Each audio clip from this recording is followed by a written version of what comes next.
بسم اللہ الرحمن الرحیم۔ السلام علیکم ورحمۃ اللہ وبرکاتہ۔ ناظرین، سعودی عرب میں ریسٹورنٹس میں ٹیبل سروس اتوار یعنی آج سے بحال کر دی گئی۔ سینما ہال بھی کھول دیے گئے۔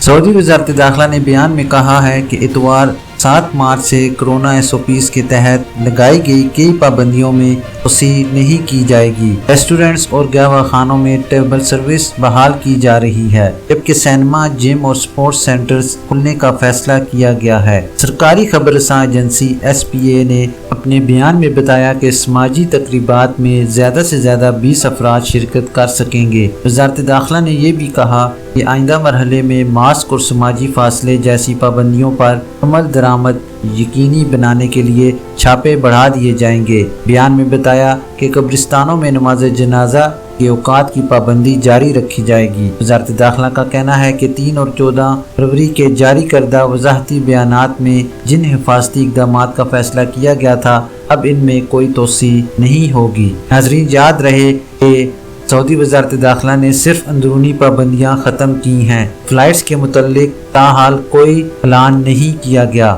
ناظرین، سابقہ دونوں بیانات کے تحت تمام تفریح پروگرام اور سرگرمیوں کو معطل کر دیا گیا تھا۔ سینما گھر، انڈور تفریح مراکز اور گیم سینٹر، نیز ریسٹورنٹ، گہوہ خانوں اور شاپنگ سینٹرز میں موجود تفریح سرگرمیوں پر بھی پابندی لگا دی گئی تھی۔ بیان میں بتایا گیا کہ اتوار 7 مارچ سے ان پابندیوں میں توسیع نہ کرنے کا فیصلہ کیا گیا ہے، تاہم کئی سرگرمیاں اس سے مستثنیٰ رہیں گی۔ بیان کے مطابق ہر طرح کی تقریبات اور سماجی پروگرام معطل رہیں گے۔ شادی کی تقریبات، کمپنیوں کے پروگرام پر پابندی برقرار رہے گی۔ شادی گھروں یا ہوٹلوں کے ماتحت تقریبات، ہال، استراحت اور اس کے مقصد کے لیے لگائے جانے والے خیموں میں بھی کوئی پروگرام نہیں ہوگا۔ ناظرین، انشاءاللہ جیسے ہی سعودی عرب میں فلائٹس کے متعلق کوئی اہم فیصلہ آئے گا، انشاءاللہ آپ کو بر وقت اطلاع کر دی جائے گی۔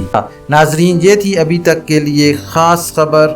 ملتے ہیں نیکسٹ بلیٹن میں اسی طرح کی معلوماتی اور اہم خبر کے ساتھ۔ ویڈیو ختم کرنے سے پہلے نئے آنے والے حضرات سے گزارش کروں گا کہ کائنڈلی میرے چینل کو لائک، سبسکرائب اور بیل نوٹیفیکیشن کو اوپن کر لیں، تاکہ اسی طرح کی آپ کو بہت اہم اور معلوماتی خبریں بر وقت ملتی رہیں۔ اپنا خیال رکھیے اور دوسروں کا بھی۔ اللہ حافظ۔